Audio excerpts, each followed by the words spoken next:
ఏం మాట్లాడుతున్నాడు? దయచేసి మీరు ఆలోచన చేయండి. ఈ కాంగ్రెస్ పార్టీ అర్రాస్ పాట పడుతుంది.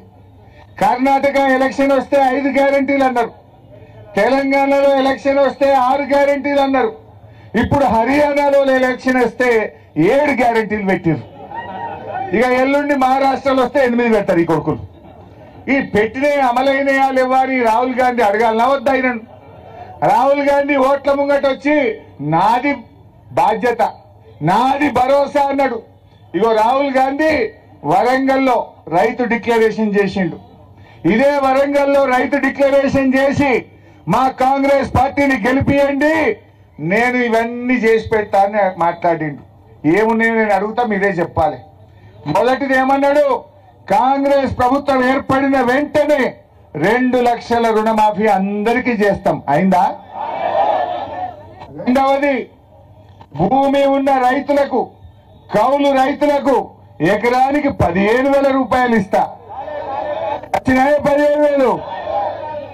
మూడవది, భూమి లేని ఉపాధి హామీ కూలీలకు ఏడాదికి 12,000 ఇస్తా. వచ్చింది ఎవరికన్నా? నాలుగవది,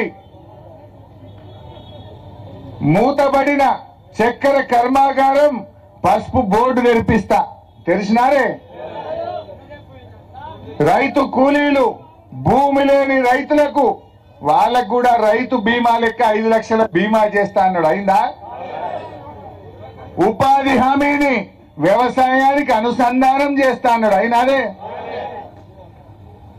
పోడు భూములు, అసైన్డ్ భూములకు పట్టా భూములతో సమానంగా యాజమాన్య హక్కులు ఇస్తా అన్నాడు. అయినా? వచ్చినాయా పట్టాలు? అంటే ఇట్లా చెప్పుకుంటూ పోతే ఒక్కటి కూడా కాలేదు. అయిందా? మరి రాహుల్ గాంధీ అంటేనా ఈ రేవంత్ రెడ్డికి 2 మొట్టికాయలు వేసి అడగాలనా వద్దా? ఇప్పుడు నువ్వు మళ్ళోసారి రాహుల్ గాంధీ వచ్చి చెప్తాడు, నమ్ముతాడా? పాలకుర్తిలా ఇంకెవడ నమ్ముతాడా? రాహుల్ గాంధీ ఇజ్జత్ ప్రచార మొత్తం ఖలాస్. రేవంత్ రెడ్డి పుణ్యమాని రేపు రాహుల్ గాంధీని ఎవడు నమ్ముతాడా ఈ తెలంగాణలో? నువ్వు ఓట్లప్పుడు వస్తేవి ఇవన్నీ చేస్తా అని మాట ఇచ్చిపోతివి.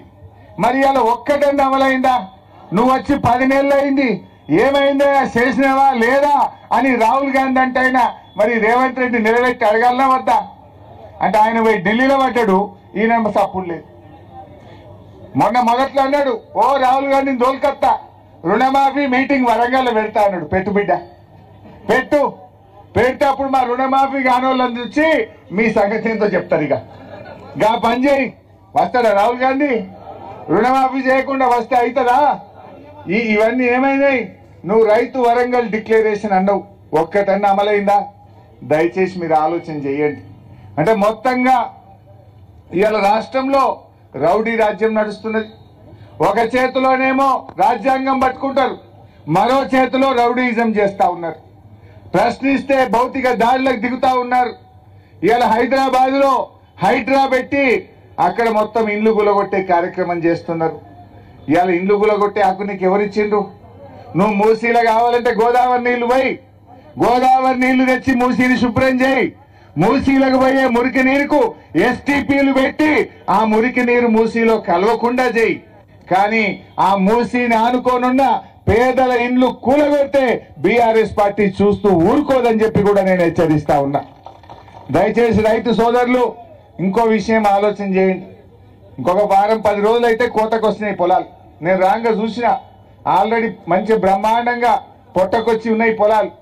10 రోజులు అయితే ఇడిచిపెడతారు, ఇక కోతలకు షురువు అవుతాయి. మరి ఇంకెప్పుడు ఇస్తాడే రైతు బంధు? ఎప్పుడు ఇస్తాడు? ఏం చెప్పిండ్రు? మేము 7,500 ఇస్తా అన్నాడు. కమిటీ వేసిండు, జిల్లాలు తిరిగిండ్రు, అసెంబ్లీలో మాట్లాడుతా అన్నాడు, ముఖం చాటేసిండు, అసెంబ్లీలో మాట్లాడలే. తర్వాత మేము